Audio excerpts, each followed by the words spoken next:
नमस्कार प्यारे बच्चों, बहुत बहुत स्वागत है आप सभी का। आज हम लोग 12th क्लास केमिस्ट्री का जो हमारा थर्ड चैप्टर है, ओके बच्चों, कौन सा जो हमारा थर्ड चैप्टर है जिसका कि नाम है इलेक्ट्रोकेमिस्ट्री या वैद्युत रसायन। ठीक है, तो आज हम यहाँ पर देखेंगे वैद्युत रसायन के जो इम्पोर्टेंट टॉपिक हैं, तो इनका एक क्विकली रिविज़न हम लोग यहाँ पर करते हैं। तो सभी बच्चे जुड़ जाइए। ओके, आइए हम स्टार्ट करते हैं आज की क्लास। हमारा आज का सबसे पहला क्वेश्चन है बच्चों, आपको याद रखना है, सबसे पहला क्वेश्चन है कि वैद्युत रसायन किसे कहते हैं। ठीक है ना, चूंकि हम जानते हैं कि हमारे इस चैप्टर का नाम क्या है, वैद्युत रसायन। चैप्टर का नाम क्या है, वैद्युत रसायन। तो इसको आप लोग ध्यान से देखेंगे वैद्युत रसायन को, तो ये दो शब्दों से मिलकर बना है, एक वैद्युत और एक रसायन। ठीक है, तो इसकी हम डेफिनेशन देखते हैं, इसकी परिभाषा देखते हैं क्या होगी।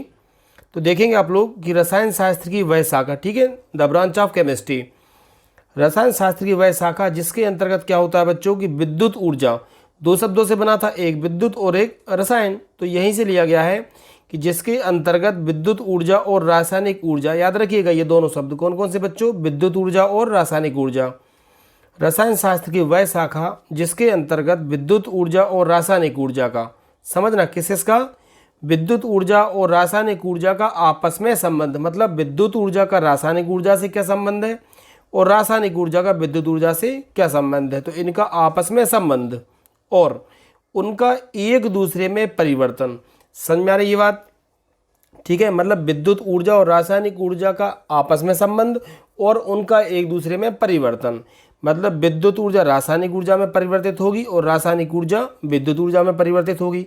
तो इनका एक दूसरे में परिवर्तन का अध्ययन किया जाता है, उसे हम क्या बोलते हैं बच्चों, उसे हम विद्युत रसायन कहते हैं। तो क्लियर हो गया। ठीक है, रसायन शास्त्र की वह शाखा जिसके अंतर्गत विद्युत ऊर्जा का रासायनिक ऊर्जा का, मतलब इनका एक दूसरे में परिवर्तन और एक दूसरे में आपस में संबंध और परिवर्तन, इनका हम अध्ययन करते हैं, उसे हम बोलते हैं विद्युत रसायन। क्या बोलेंगे बच्चों, विद्युत रसायन। और याद रखिएगा विद्युत रसायन जो वर्ड है उसको सबसे पहले हेनरी कैवेंडिश ने दिया था, याद रखना। किसने दिया था बच्चों, हेनरी कैवेंडिश ने। यहीं से आप लोग याद रख सकते हैं कि हेनरी कैवेंडिश ने ही हाइड्रोजन की खोज की थी। किसकी खोज की थी बच्चों, हाइड्रोजन की। आप लोग जानते हो हाइड्रोजन कैसा तत्व है, हाइड्रोजन सबसे हल्का तत्व है। हाइड्रोजन ब्रह्मांड में सबसे ज़्यादा पाया जाता है। हाइड्रोजन आवर्त सारणी का पहला तत्व भी होता है। ओके बच्चों, तो ये है वैद्युत रसायन। क्या हुआ, वैद्युत रसायन। ठीक है ना, वैद्युत रसायन क्लियर है, जिसमें विद्युत ऊर्जा और रासायनिक ऊर्जा का एक दूसरे में परिवर्तन और उनका आपस में संबंध। ठीक है, इन सब का अध्ययन हम करते हैं वैद्युत रसायन के अंतर्गत। आगे देखिएगा आप लोग, देखिए विद्युत धारा के प्रवाह के आधार पर। तो अब आप लोगों को क्या देखना है बच्चों कि विद्युत धारा प्रवाह के आधार पर पदार्थ कितने प्रकार के होते हैं। किसके आधार पर, विद्युत धारा के प्रवाह के आधार पर। तो यहाँ से देखें, विद्युत धारा प्रवाह के आधार पर, विद्युत धारा प्रवाह के आधार पर पदार्थ होते हैं दो प्रकार के, याद रखिएगा ये पूरा। विद्युत धारा प्रवाह के आधार पर पदार्थ कितने प्रकार के होते हैं, तो विद्युत धारा प्रवाह के आधार पर याद रखिएगा पदार्थ होते हैं दो प्रकार के। कितने प्रकार के होंगे बच्चों, दो प्रकार के। कौन कौन से, देखिए, तो पहला तो होता है कुचालक, बेड कंडक्टर। ठीक है, पहला कौन सा होता है, बेड कंडक्टर या नॉन कंडक्टर, कुचालक। कुचालक क्या होते हैं, वे पदार्थ जिनमें विद्युत धारा का प्रवाह नहीं होता। ठीक है, हम लोग जानते हैं कुचालक क्या होता है, वे पदार्थ जिनमें विद्युत धारा का प्रवाह नहीं होता कुचालक कहलाते हैं। इसके उदाहरण क्या क्या हो जाएंगे, जैसे कि रबर है, लकड़ी है, प्लास्टिक है, कांच आदि, ये सब क्या है, ये विद्युत धारा के कुचालक हैं, इनमें विद्युत धारा का प्रवाह नहीं होता। ओके, नेक्स्ट हम देखेंगे सुचालक। ठीक है, गुड कंडक्टर या कंडक्टर भी बोलते हैं इनको। अब इसकी परिभाषा क्या हो जाएगी, जिनमें विद्युत धारा का प्रवाह होता है। तो देखेंगे वे पदार्थ जिनमें विद्युत धारा का प्रवाह होता है सुचालक कहलाते हैं। क्या कहलाते हैं, सुचालक। तो याद रखना, आपने अभी क्या देखा था बच्चों, आपने देखा था कि विद्युत धारा के या विद्युत धारा प्रवाह के आधार पर पदार्थ दो प्रकार के होते हैं। कौन कौन से, कुचालक और सुचालक। अब आपको यहाँ से याद रखना है, ये जो सुचालक हैं, ठीक है, कौन है, सुचालक, ये सुचालक भी दो प्रकार के होते हैं। ठीक है, सुचालक भी कितने प्रकार के होंगे, दो। सुचालक कितने प्रकार के, दो। पहला प्रकार कौन सा हो जाएगा, धात्विक चालक। याद रखिएगा पहला प्रकार कौन सा बच्चों, पहला प्रकार है, अब यहाँ से याद रखना आपको, धात्विक चालक। क्या हो जाएगा, धात्विक चालक। धात्विक चालक क्या हो जाएंगे, तो याद रखना आप लोग, जितनी भी धातु होती हैं, ठीक है, जितनी भी धातु होती हैं वो सब किस में आएगा, धात्विक चालक में आता है। किस में आता है, धात्विक चालक में। हम लोग जानते हैं कि धातुओं की जो चालकता होती है वो इलेक्ट्रॉन की वजह से होती है। ठीक है ना, ठीक है, मुक्त इलेक्ट्रॉन या फ्री इलेक्ट्रॉन की वजह से क्या होता है, किसी भी धातुओं की चालकता होती है। तो सुचालक होते हैं दो प्रकार के। कितने प्रकार के? दो। पहला प्रकार कौन सा है? धात्विक चालक। पहला प्रकार कौन सा होगा बच्चों? धात्विक चालक। ठीक है ना। तो हम धात्विक चालक को देख लेते हैं, क्या है ये देखेंगे आप लोग ध्यान से। ऐसे पदार्थ जो धातु होते हैं, ये मोस्ट इंपॉर्टेंट है, कीवर्ड है, इसको पकड़ के रखिएगा। ऐसे पदार्थ जो क्या होते हैं? धातु होते हैं, और अपने में से क्या करते हैं? विद्युत धारा का प्रवाह जो है इलेक्ट्रॉनों के कारण होने देते हैं। किसकी वजह से? इलेक्ट्रॉनों के कारण। ये कहलाते हैं धात्विक चालक। क्या कहलाएंगे बच्चों? धात्विक चालक। तो याद रखना है, जो चालक होते हैं या सुचालक होते हैं दो प्रकार के होते हैं। पहला क्या होता है? धात्विक चालक। पहला क्या हो जाएगा बच्चों? धात्विक चालक। धात्विक चालक में परिभाषा केवल इतनी याद रखना है कि ऐसे पदार्थ जो धातु होते हैं, क्या होते हैं? धातु होते हैं, और अपने में से विद्युत धारा का प्रवाह इलेक्ट्रॉनों के प्रवाह के कारण करते हैं, धात्विक चालक कहलाते हैं। इसका एग्जाम्पल क्या हो जाएगा? तो इसका एग्जाम्पल हो जाएगा, याद रखिएगा, ऑल मेटल्स। ठीक है, जितनी भी धातुएं हैं वो सब क्या हो जाएंगी? वो सभी की सभी धातुएं होती हैं। अब धात्विक चालक की विशेषताएं क्या क्या होती हैं वो देखते हैं। ठीक है बच्चों, तो धात्विक चालकों की क्या क्या विशेषताएं होंगी देखिए। इन विशेषताओं को ध्यान से देखेंगे आप लोग। सबसे पहली विशेषता क्या है कि हम बात कर रहे हैं धात्विक चालक की। किसकी बात कर रहे हैं बच्चों? हम बात कर रहे हैं धात्विक चालक की। ठीक है ना। तो धात्विक चालक क्या होता है वो समझिए आप लोग। धात्विक चालक देखेंगे तो इनमें धारा का जो प्रवाह है, इनमें विद्युत धारा का जो प्रवाह है, इससे रासायनिक परिवर्तन नहीं होता। ये समझना आप। ठीक है, इनमें यदि धारा प्रवाहित होती है तो इनमें रासायनिक परिवर्तन नहीं होता। जैसे मान लीजिए आप लोग कि यह कोई चालक है या लोहे की एक राड है। क्या है? यह लोहे की एक छड़ है। यहाँ से ए से लेके बी तक धारा का प्रवाह होना है, तो यहाँ पे हमने इसको करंट दिया, और करंट जब यहाँ पहुँचा तो इसमें कोई भी रासायनिक परिवर्तन नहीं हुआ। तो पहला पॉइंट अच्छे से याद रखेंगे आप लोग कि यदि हम इनमें धारा को प्रवाहित करेंगे तो इनमें धारा के प्रवाह से क्या होता है? कोई भी रासायनिक परिवर्तन नहीं होता। पहली बात आपको अच्छे से याद रखना है। ठीक है बच्चों। सेकंड देखेंगे, यदि हम ताप बढ़ा देते हैं तो इनकी चालकता बढ़ जाती है। ये बहुत इंपॉर्टेंट पॉइंट है कि जितने भी धात्विक चालक हैं, यदि हम ताप बढ़ाएंगे तो क्या हो जाएगा? इनकी चालकता बढ़ जाती है। ठीक है, ताप बढ़ाने पर इनकी चालकता बढ़ जाती है। अब यहाँ देखिए, समझना आप। अब आपको क्या देखना है कि ये ठोस अवस्था में धारा का प्रवाह करते हैं। क्या करते हैं? ठीक है, आपको यहाँ से ध्यान रखना है कि ये घट जाती है ना। ताप बढ़ाने पर इनकी चालकता क्या हो जाती है? घट जाती है। अब आप समझिए कि ये ठोस अवस्था में क्या करते हैं? धारा का प्रवाह करते हैं, जलीय अवस्था में नहीं करते। ठीक है, ये क्या करते हैं? केवल ठोस अवस्था में ही धारा का प्रवाह करते हैं। क्या है बच्चों? ये ठोस अवस्था में धारा का प्रवाह करते हैं। क्लियर है?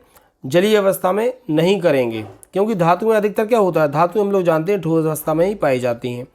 अगला पॉइंट देखेंगे कि इनमें धारा जो है वो इलेक्ट्रॉनों के प्रवाह के कारण होती है। समझ में आ रहा है?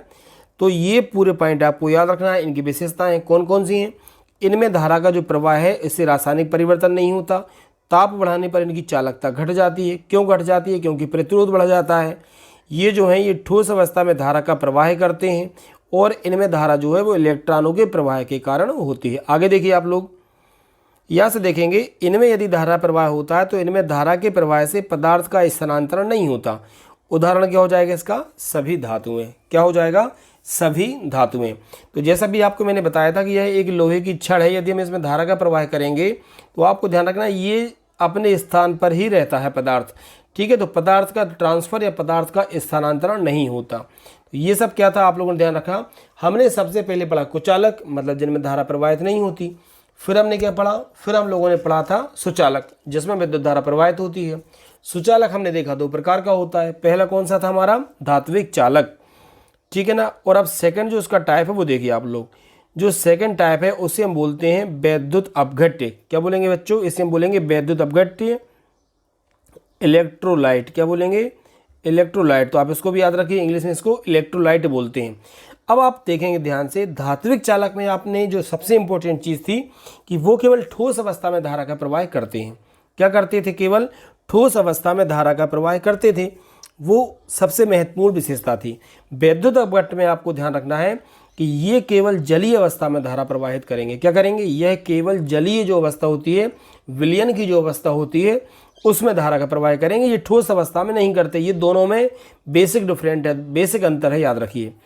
तो वैद्युत अपघट्य देखेंगे हम लोग, वे पदार्थ जो ठोस अवस्था में विद्युत धारा का प्रवाह नहीं करते। याद रखिएगा, वैद्युत अपघट्य ठोस अवस्था में धारा का प्रवाह नहीं करते, बल्कि क्या करेंगे, जलीय अवस्था, इसको याद रखिए, केवल जलीय अवस्था में विद्युत धारा का प्रवाह करते हैं, वैद्युत अपघट्य कहलाते हैं। ठीक है बच्चों, याद रहेगा आपको। तो वैद्युत अपघट्य की परिभाषा क्या होगी, वैद्युत अपघट्य की परिभाषा क्या हो जाएगी, इसको अच्छे से देखिए आप लोग। वे पदार्थ जो ठोस अवस्था में विद्युत धारा का प्रवाह नहीं करते, याद रखिएगा ये, बल्कि क्या करते हैं, जलीय अवस्था में विद्युत धारा का प्रवाह करते हैं, वैद्युत अपघट्य कहलाते हैं। क्या कहलाएंगे बच्चों, ये वैद्युत अपघट्य कहलाएंगे। अब इसकी विशेषता देखिए आप लोग, तो इसकी विशेषता देखते हैं हम लोग, इसकी विशेषता क्या क्या होंगी, ध्यान से देखेंगे आप लोग इनको। देखो, धात्विक चालक में क्या होता था, ठोस अवस्था में विद्युत धारा प्रवाहित होती थी, और इनमें कैसे होगी, केवल जलीय अवस्था में। तो पहली विशेषता क्या है, इनमें विद्युत धारा का जो प्रवाह है वो आयनों के कारण होता है। किसके कारण होता है, आयनों के। जबकि धात्विक चालकता में आपने देखा था, धात्विक जो भी चालक होते हैं उनमें होती है किसकी वजह से, इलेक्ट्रॉनों की वजह से, और इसमें होती है आयनों की वजह से। सेकंड देखेंगे, इनमें धारा के प्रवाह से रासायनिक परिवर्तन होता है। इनमें क्या होता है, यदि विद्युत धारा प्रवाहित करेंगे तो रासायनिक परिवर्तन होगा, जबकि धात्विक चालक में रासायनिक परिवर्तन नहीं होता था। थर्ड पॉइंट देखिए, ताप बढ़ाने पर इनकी चालकता बढ़ जाएगी, ये इंपॉर्टेंट है। ताप बढ़ाने पर इनकी चालकता क्या हो जाएगी, बढ़ जाएगी, जबकि धात्विक चालक की जो चालकता थी वो कैसी होती थी, घटती थी। क्लियर है बच्चों। अब देखो, ताप बढ़ाने पर इनकी चालकता बढ़ेगी, क्यों, क्योंकि जितने भी वैद्युत अपघट्य होते हैं उनकी जो चालकता है वो किस पे डिपेंड करती है, आयनों पे। किस पे डिपेंड करती है, आयनों पे। ठीक है, तो जैसे हम इसमें ताप बढ़ाते हैं ना, तो इनके आयनों की संख्या बढ़ जाती है। क्या हो जाती है बच्चों, आयनों की संख्या बढ़ जाएगी। और जब चालकता आयनों की वजह से हो रही है और आयनों की संख्या बढ़ेगी तो चालकता भी बढ़ जाएगी। ठीक है ना। नंबर 4 पॉइंट देखिएगा, ये द्रव अवस्था में केवल विद्युत धारा का प्रवाह करते हैं, याद रखिएगा। कौन सी अवस्था में बच्चों, केवल द्रव अवस्था में। जबकि हमने देखा था धात्विक चालक क्या करते थे, केवल ठोस अवस्था में धारा का प्रवाह करते थे। ओके ना। चलिए, और लास्ट पॉइंट देखेंगे, इनमें धारा के प्रवाह से पदार्थ का स्थानांतरण होता है, जबकि धात्विक चालक में आपको ध्यान रखना है पदार्थ का स्थानांतरण नहीं होता। तो ये क्या हुए, ये आपको ध्यान रखना, ये हुए वैद्युत अपघट्य। जैसे मान लीजिए ये कोई बीकर है, आप ध्यान रखना इसमें जो NaCl होता है ना, देखो NaCl मतलब नमक, ये ठोस अवस्था में भी आता है, लेकिन ठोस अवस्था में इसमें धारा प्रवाहित नहीं होगी। यदि हम इसमें जल मिलाकर ये जलीय विलयन बना दें और एक बीकर में भर दें यहाँ पे, तो क्या हो जाएगा, इसमें धारा प्रवाहित होने लगेगी। इसमें हम इलेक्ट्रोड लगा दें और यहाँ से किसी तार की सहायता से करंट यहाँ प्रवाहित करें, तो ये जो वैद्युत अपघट्य है ये क्या हो जाएगा, तो आपको ध्यान रखना है ये Na+ और Cl- में बढ़ जाएगा। तो इसमें जो भरा होता है इसे हम क्या बोलते हैं, वैद्युत अपघट्य बोलेंगे। वैद्युत अपघट्य की विशेषता क्या है कि यह केवल जलीय अवस्था में धारा का प्रवाह करते हैं। ठीक है बच्चों, तो यहाँ से अब आपको 2 बातें सीखने को मिली हैं। सुचालक होते हैं 2 प्रकार के, कौन कौन से होंगे, तो वो आपको ध्यान रखना है, धात्विक चालक और वैद्युत अपघट्य। धात्विक चालक ठोस अवस्था में धारा प्रवाहित करते हैं, जबकि वैद्युत अपघट्य जलीय अवस्था में धारा प्रवाहित करते हैं। धात्विक चालकों की चालकता फ्री इलेक्ट्रॉन की वजह से होती है, जबकि वैद्युत अपघट्य की चालकता होती है आयनों की वजह से। क्लियर है इतना। चलिए आगे बढ़ें आप लोग। तो आप लोग समझ चुके हो कि सुचालक जो होते हैं वो 2 प्रकार के होते हैं। कौन कौन से होंगे बच्चों, धात्विक चालक और वैद्युत अपघट्य। ठीक है, तो यहाँ से कुछ एग्जाम्पल है वैद्युत अपघट्य के, आप देख सकते हो। NaCl है, KCl है, Na2SO4, ठीक है, sodium hydroxide, potassium hydroxide, HNO3, nitric अम्ल, HCl। ये सब किसके उदाहरण बच्चों, तो ये सब वैद्युत अपघट्य के उदाहरण हैं, याद रखिएगा। अब आगे देखो, वैद्युत अपघट्य भी जो होते हैं ना, ये 2 प्रकार के होते हैं। वैद्युत अपघट्य कितने प्रकार के होंगे, 2 प्रकार के होंगे। कौन कौन से, एक होता है प्रबल वैद्युत अपघट्य और एक होता है दुर्बल वैद्युत अपघट्य। ठीक है, एक क्या है हमारा स्ट्रॉन्ग इलेक्ट्रोलाइट है और एक हमारा वीक इलेक्ट्रोलाइट है। अब यहाँ पे आप एक बात समझिए आप कि जैसे मान लीजिए ये बीकर है, क्या बच्चों, ये बीकर है। अब इसमें आपको बता दिया मैंने कि ये भरा है वैद्युत अपघट्य, क्या भरा है इसमें, ये वैद्युत अपघट्य भरा मान लीजिए। ठीक है ना। इसमें हमने ये 2 इलेक्ट्रोड लगा दिए, क्या लगा है यहाँ से, इलेक्ट्रोड। ठीक है, ये हमने यहाँ से इलेक्ट्रोड लगा दिए और इसमें हमने क्या किया, यहाँ से ये विद्युत धारा प्रवाहित की। तो ये क्या होता है, अलग अलग वैद्युत अपघट्य जो है वो आयनों में बढ़ जाता है। ठीक है, जैसे ये हो गया Na+ और ये हो गया Cl-। तो ये 2 प्रकार के होते हैं वैद्युत अपघट्य, एक है प्रबल और एक है दुर्बल। समझना आप लोग इस बात को अच्छे से। अब आपको प्रबल वैद्युत अपघट्य और दुर्बल वैद्युत अपघट्य क्या हो जाते हैं कि जब भी कोई वैद्युत अपघट्य है और उसमें यदि हम धारा प्रवाहित करेंगे, तो यदि वह अपने अपने आयनों में, ध्यान रखना किसमें बच्चों, आयनों में, ठीक है। यदि वह अपने आयनों में पूर्णतः विभक्त हो जाता है, मतलब टोटली अलग अलग हो जाता है, तो उसे हम बोलते हैं प्रबल वैद्युत अपघट्य। और यदि वो पूर्णतः विभाजित नहीं होगा तो उसे हम क्या बोलेंगे, उसे हम बोलेंगे दुर्बल वैद्युत अपघट्य। क्या बोलेंगे बच्चों, उसे हम बोलेंगे दुर्बल वैद्युत अपघट्य। ठीक है, तो आइए इनको और समझते हैं हम अच्छे से, ठीक है ना, कि ये क्या होते हैं। चलिए आगे देखिए अब आप लोग, यहां से समझना प्रबल और दुर्बल वैद्युत अपघट्य को। तो पहली तो इनकी परिभाषा हो जाएगी क्या होता है। तो प्रबल वैद्युत अपघट्य अभी आपको मैंने बताया था, एक बार और देखिए आप कि ये क्या करते हैं, ये जलीय विलयन में पूर्णतः आयनित हो जाते हैं। इस बात को याद रखना, पूर्णतः आयनित का मतलब होता है कि पूरे तरीके से अलग अलग हो जाते हैं, ठीक है ना। तो प्रबल वैद्युत अपघट्य की बात करेंगे तो ये जलीय विलयन में पूर्णतः आयनित हो जाते हैं, प्रबल वैद्युत अपघट्य कहलाते हैं। क्या कहलाएंगे बच्चों, प्रबल वैद्युत अपघट्य। इसको देखिए, अब ये क्या होगा, पूर्णतः अलग अलग नहीं होंगे, ये जलीय विलयन में पूर्णतः आयनित नहीं होते, दुर्बल वैद्युत अपघट्य कहलाते हैं।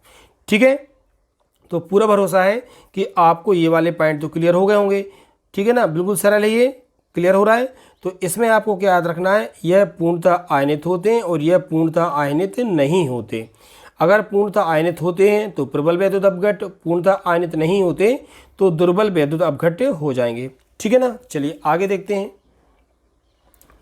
अगले जो अंतर हैं, सेकंड क्या है, जो पूर्ण, देखो अब यहाँ पे हम लोग पढ़ रहे हैं, कौन सा पढ़ रहे हैं हम लोग, कि प्रबल वैद्युत अपघट्य। और प्रबल वैद्युत अपघट्य क्या होते हैं, पूर्णतः आयनित होते हैं। और जब पूर्णतः आयनित होंगे तो उनमें आयन ज़्यादा होंगे, और आयन ज़्यादा होंगे तो उनकी चालकता भी कैसी होगी, उनकी चालकता ज़्यादा होगी, ठीक है।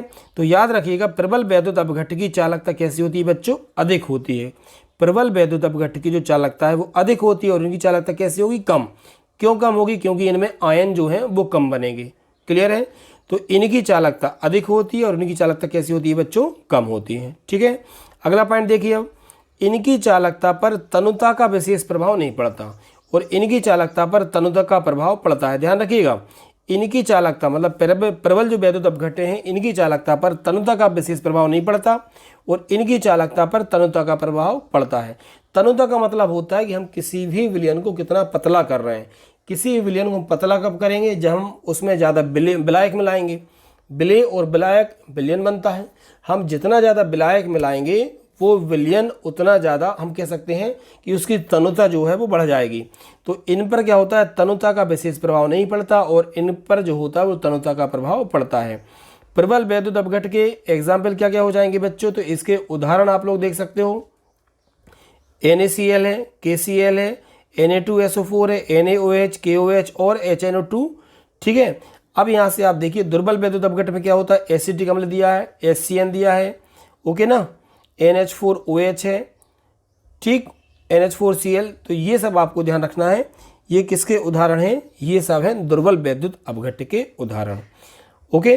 तो अभी तक देखो, आपको ध्यान रखना है कि चालक आपने पढ़े दो प्रकार के, कितने प्रकार के पढ़े थे आपने, चालक आपने पढ़े थे दो प्रकार के, कौन कौन से, धात्विक चालक और वैद्युत अपघट्य। वैद्युत अपघट्य भी दो प्रकार का होता है, कौन कौन सा, प्रबल और दुर्बल। तो देखो, धात्विक चालक में आपने क्या पढ़ा था, जिनमें केवल ठोस अवस्था में धारा प्रवाहित होती है वो धात्विक चालक हो गए, जिनमें केवल जलीय अवस्था में धारा प्रवाहित होती है वो क्या हो गए, वैद्युत अपघट्य। लेकिन ऐसे पदार्थ याद रखिए बच्चों, ऐसे पदार्थ जिनमें ठोस और जलीय दोनों अवस्था में विद्युत धारा प्रवाहित नहीं होगी, उन्हें हम बोलते हैं, क्या बोलेंगे, उन्हें हम बोलेंगे वैद्युत अनअपघट्य, नॉन इलेक्ट्रोलाइट। क्या बोलेंगे बच्चों, उन्हें हम बोलेंगे वैद्युत अनअपघट्य। तो ये भी नॉन इलेक्ट्रोलाइट होते हैं, इनको भी आप याद रखिए क्या होते हैं, ठीक है ना। तो वैद्युत अनअपघट्य देखिए, वे पदार्थ जिनमें ना तो ठोस अवस्था में और ना ही जलीय अवस्था में, बात समझ में आ रही है, वे पदार्थ जिनमें ना तो ठोस अवस्था में और ना ही जलीय अवस्था में विद्युत धारा का प्रवाह होता है, वैद्युत अनअपघट्य कहलाते हैं। बात समझ में आ रही है आपको। तो वैद्युत अनअपघट्य क्या हो जाएंगे बच्चों, ऐसे पदार्थ जिनमें ना तो ठोस अवस्था में और ना जलीय, मतलब दोनों अवस्था में विद्युत धारा प्रवाहित नहीं होगी, ठीक है, विद्युत धारा प्रवाहित नहीं होती, इसे अपन क्या बोलते हैं, इसे हम बोलेंगे वैद्युत अनअपघट्य। अब वैद्युत अनअपघट्य के अगर हम उदाहरण की बात करेंगे बच्चों, तो इसके उदाहरण क्या क्या हो जाएंगे, तो आपको याद रखना है, जैसे ग्लूकोज, ग्लूकोज का फार्मूला क्या होता है, तो याद रखिएगा C6H12 O6 ये क्या होता है हमारा ग्लूकोज का फार्मूला है। ग्लूकोज याद रखिए वैद्युत अनपघट का उदाहरण है। अगर हम बात करेंगे हमारा जो एल्कोहल होता है मतलब एथिल एल्कोहल जिसका फार्मूला क्या होता है C2H5OH, ये भी क्या है वैद्युत अनपघट का उदाहरण है। यूरिया की बात करेंगे, यूरिया का फार्मूला भी आप लोग जानते हो। यूरिया का फार्मूला क्या होता है बच्चों NH2CO NH2। यूरिया भी किसका उदाहरण है, तो याद रखेंगे आप लोग ये वैद्युत अनपघट, सुक्रोज है, ईथर है, ये सब क्या होते हैं बच्चों याद रखिए ये होते हैं वैद्युत अनपघट। ठीक है बच्चों, तो आज की क्लास में केवल इतना ही। बाकी इसी चैप्टर को हम नेक्स्ट क्लास कल कंटिन्यू करते हैं। तो यहाँ से हमारे जो वैद्युत अपघट्य हैं इनको कौन कौन से कारक प्रभावित करते हैं, ओम का नियम है, ठीक है, चालकता, प्रतिरोध, ये सब हम क्या करेंगे, ये हम आने वाली हमारी क्लास में करेंगे। ओके बच्चों, वीडियो यदि आपको पसंद आया हो तो वीडियो को आप लोग लाइक जरूर करें और कमेंट भी आप लोग मुझे ज़रूर करके बताएं, जिससे कि वीडियो बनाने के लिए मुझे मोटिवेशन मिलता रहे। ओके बच्चों, मिलते हैं कल शाम को 8:30 बजे नए टॉपिक के साथ। Okay, thank you.